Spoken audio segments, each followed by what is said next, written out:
Hey guys, welcome back to Mission About Crochet. I'm Bree, and today I want to talk about my Tunisian journey and where I'm at. So, without further ado, let's get into it.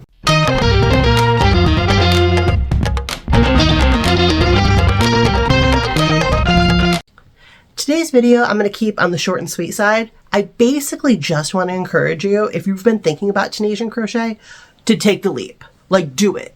Take the next step and do it.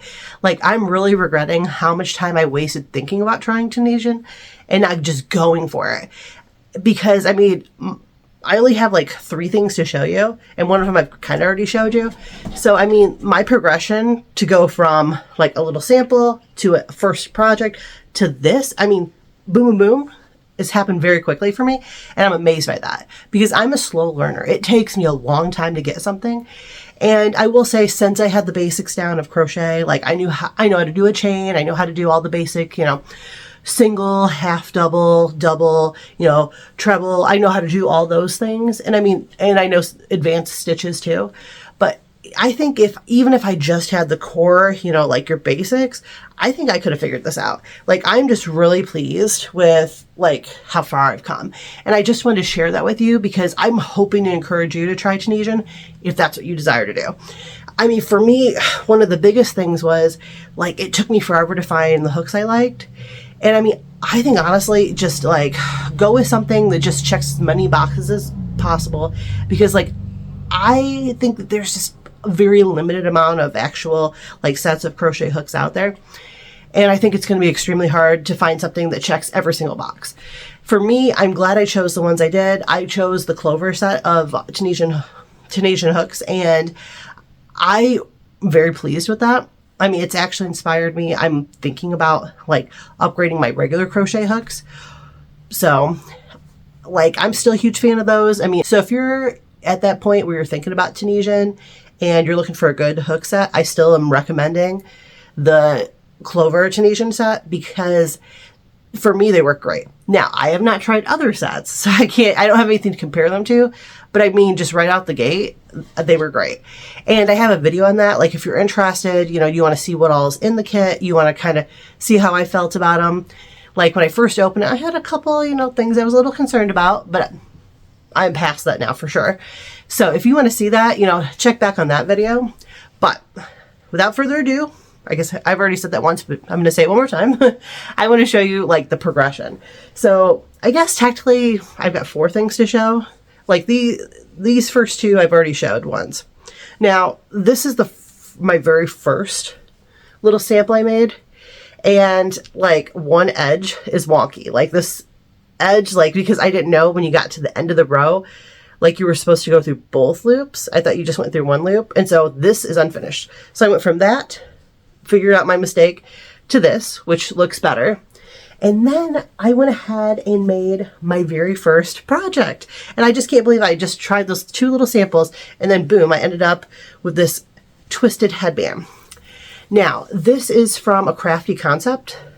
And like you could see, like, because it's definitely my first project, the edge is still a little wonky. That's nothing to say about the person that created it or the person that, made the video to show how to do it. It's just literally, this was my first thing I ever tried.